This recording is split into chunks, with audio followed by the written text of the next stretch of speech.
Welcome back to DevOps Genius Zone. Today, we are covering Kubernetes multi-cluster strategy. And if you are working in DevOps or trying to break into the field, this is one you cannot afford to miss. This is one of the tools and practices running at virtually every major US tech company. I'm going to walk you through everything you need to know. We'll cover the core concepts, how it works under the hood, how to get started the right way, and the best practices that senior engineers use in production at real US tech companies. By the end of this video, you will have a clear, actionable understanding of Kubernetes multi-cluster strategy that you can apply immediately. I'll also share some common pitfalls and how to avoid them, plus real-world examples from companies you know the shape of even if I don't name them directly. Here's what we're covering today, in order. Why Kubernetes multi-cluster strategy matters for your career and your next interview. The core mental model behind Kubernetes multi-cluster strategy, explained without jargon. How to get started the right way instead of the way most tutorials show you. The best practices senior engineers actually use day to day. The mistakes that quietly get engineers passed over for promotions. A real-world example with numbers attached. How Kubernetes multi-cluster strategy looks across AWS, Azure, and GCP. A full hands-on walkthrough you can follow along with. How monitoring, security, and compliance tie into Kubernetes multi-cluster strategy. How getting this right saves real money. And finally, where to go to keep learning after this video ends. Let's get into it. First, let us talk about why Kubernetes multi-cluster strategy matters so much right now. The US job market for DevOps engineers is stronger than ever, and companies are specifically looking for engineers who understand these tools deeply, not just on the surface. In 2025, DevOps roles in the US command salaries between $130,000 and $190,000, and that number is only going up. Knowing Kubernetes multi-cluster strategy inside and out can literally change your career trajectory. If you're preparing for a DevOps interview, expect to be tested on Kubernetes multi-cluster strategy. Recruiters are filtering for these keywords, and hiring managers want to see hands-on experience. I've heard from candidates who landed offers simply because they could discuss Kubernetes multi-cluster strategy in depth during a technical round. It's not just about passing an interview, either. Once you're in the role, Kubernetes multi-cluster strategy is one of those areas where depth of understanding directly shows up in your day-to-day work. When production has an issue at 2 a.m., the engineer who deeply understands Kubernetes multi-cluster strategy is the one who can calmly work through it instead of guessing. That reputation follows you. It's how junior engineers get trusted with bigger systems, and how mid-level engineers get considered for senior roles. Companies promote people who reduce risk, not people who just keep things running by luck.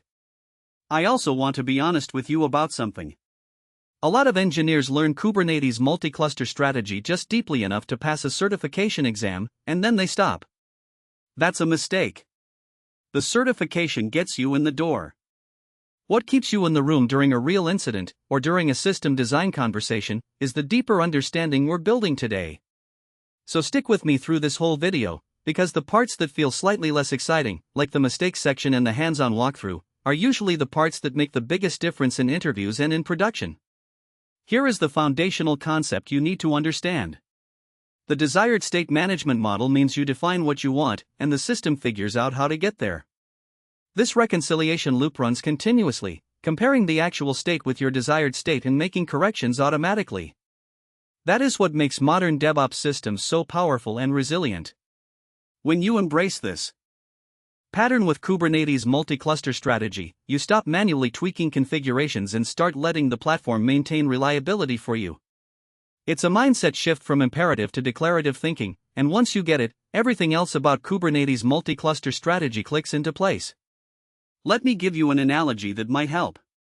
Imagine you're managing a thermostat instead of a space heater. With a space heater, you decide when to turn it on and off, and if you forget, the room gets too hot or too cold. With a thermostat, you just declare the temperature you want, and the system continuously checks and corrects.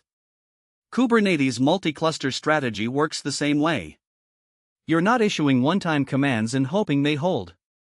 You're declaring an end state, and the system keeps nudging reality toward that state, over and over, automatically, without you having to babysit it. This matters because production systems are never static.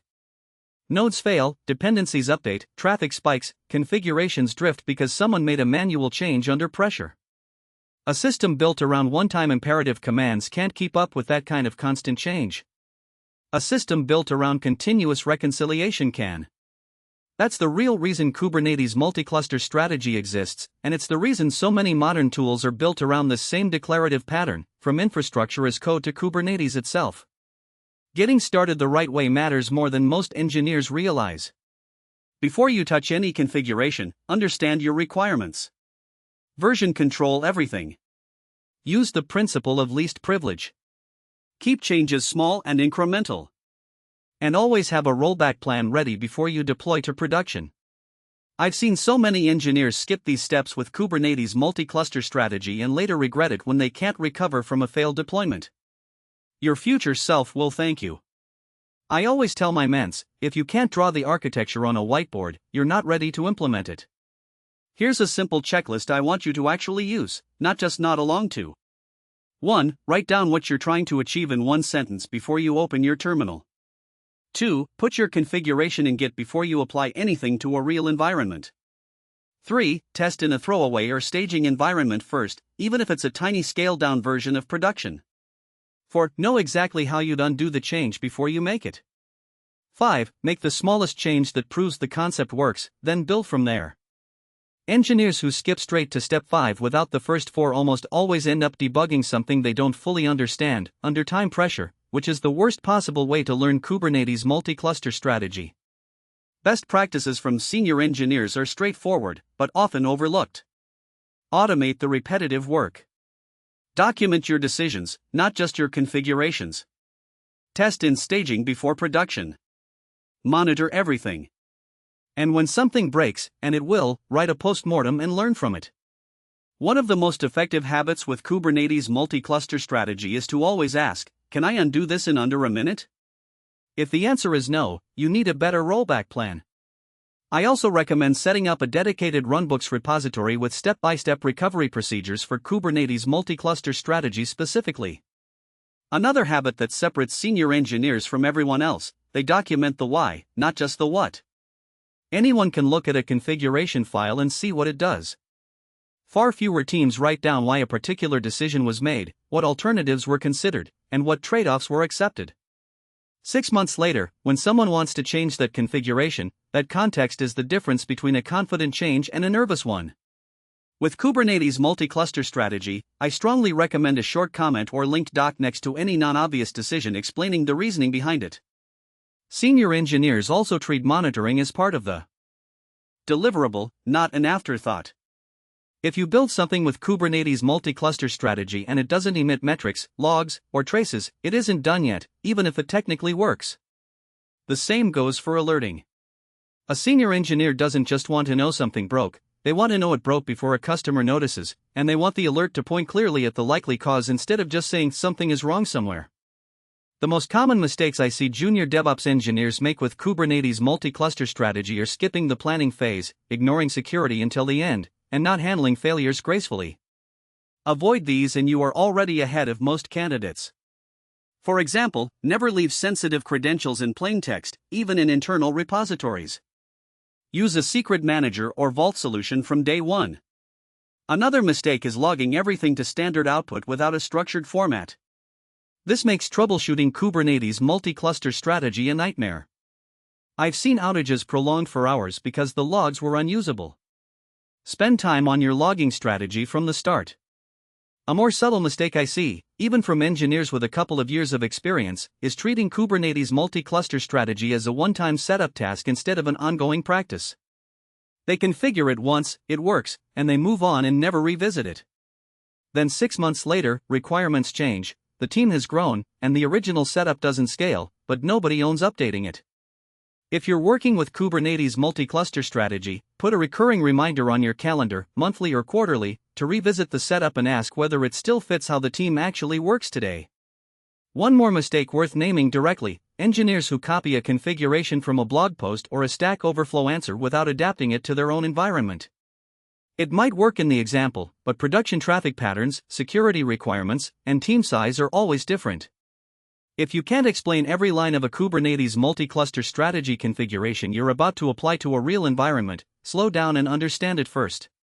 That single habit will save you from more incidents than almost anything else on this list. Here is a real-world example. Teams that implement Kubernetes multi-cluster strategy properly consistently see faster deployment frequency, fewer production incidents, and smaller on-call burden. Engineers spend their time on work that matters instead of firefighting. I recall a team at a major streaming service that adopted Kubernetes multi-cluster strategy and reduced their mean time to recovery by 80%. That's the kind of impact we're talking about. A healthcare SaaS platform cut their cloud bill by 40% after properly tuning their Kubernetes multi-cluster strategy setup. Now, let us dig deeper into the specifics of Kubernetes multi-cluster strategy. Whether you are on AWS, Azure, or GCP, the principles remain the same. For instance, in AWS, you would use the equivalent managed services, while in Azure and GCP you have parallel offerings. But regardless of the cloud provider, Kubernetes multi-cluster strategy enables you to ship features faster, recover from failures in minutes, and scale your infrastructure dynamically. If you're running on premises, tools like OpenStack or VMware can integrate similarly, though the patterns remain identical.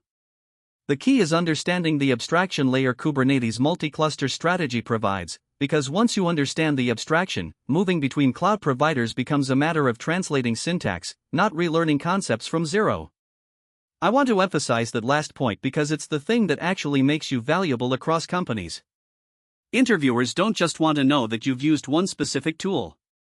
They want to know you understand why Kubernetes multi-cluster strategy works the way it does, so that when their company uses a slightly different flavor of it, you can adapt quickly.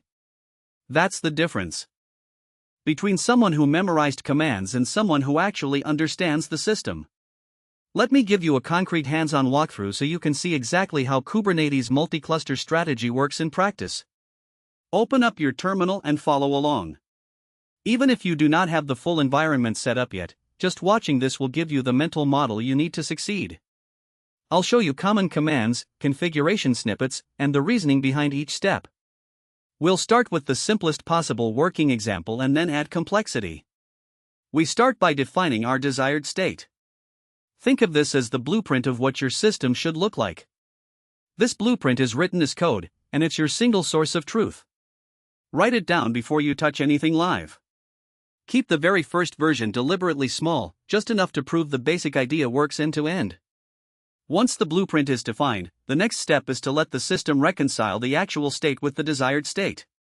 The control loop checks continuously: is the right configuration active, is the correct number of resources running.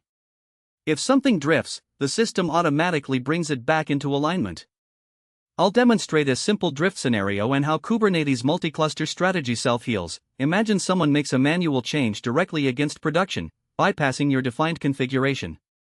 A well-implemented Kubernetes multi-cluster strategy setup detects the drift on the next reconciliation pass and either alerts you or automatically corrects it, depending on how you've configured it. From there, add one piece of complexity at a time. Get the basic version working, confirm it behaves the way you expect, then layer in the next requirement, whether that's scaling, security policies, or integration with another system.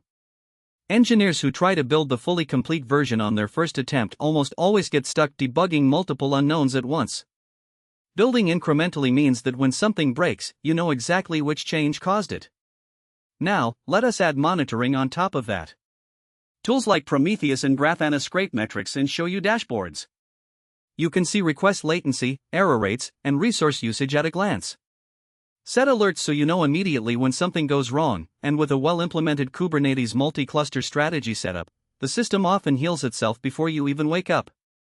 For a production system, I recommend tracking 4 golden signals: latency, traffic, errors, and saturation. If you can only instrument 4 things, instrument those 4, because together they tell you almost everything you need to know about system health. Another crucial aspect is security. In the US, regulatory compliance frameworks like SOC 2, HIPAA, and PCI DSS require you to have complete visibility and control over your infrastructure. Understanding Kubernetes multi-cluster strategy helps you meet those requirements without slowing down development. Always follow the principle of least privilege, and regularly scan your container images and runtime environments for vulnerabilities with tools like Trivy or SNYK integrated directly into your CI pipeline. Compliance often gets treated as a checkbox exercise, but it doesn't have to slow you down if you build it into Kubernetes multi-cluster strategy from the start rather than bolting it on afterward. For example, if access controls and audit logging are part of your initial design, passing a SOC2 audit later becomes a matter of producing evidence you already have, instead of scrambling to retrofit controls onto a system that was never designed with them in mind. That's the difference between compliance as a burden and compliance as a natural side effect of doing things right. Let us also talk about cost optimization. Cloud bills can spiral out of control if you are not careful.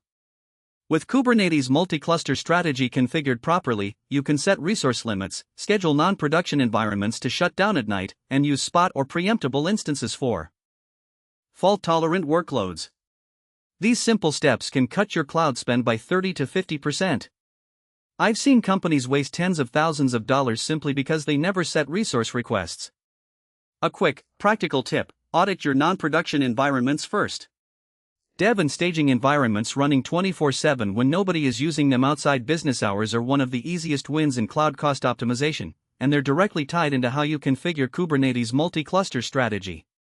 A scheduled shutdown script or autoscaling policy that scales non-prod down to zero overnight can pay for itself within the first month. The community around Kubernetes multi-cluster strategy is one of the most active in tech. There are dedicated Slack workspaces, Discord servers, local meetups, and global conferences like KubeCon, reInvent, and HashiConf. The DevOps community in the US is incredibly welcoming and always willing to help newcomers.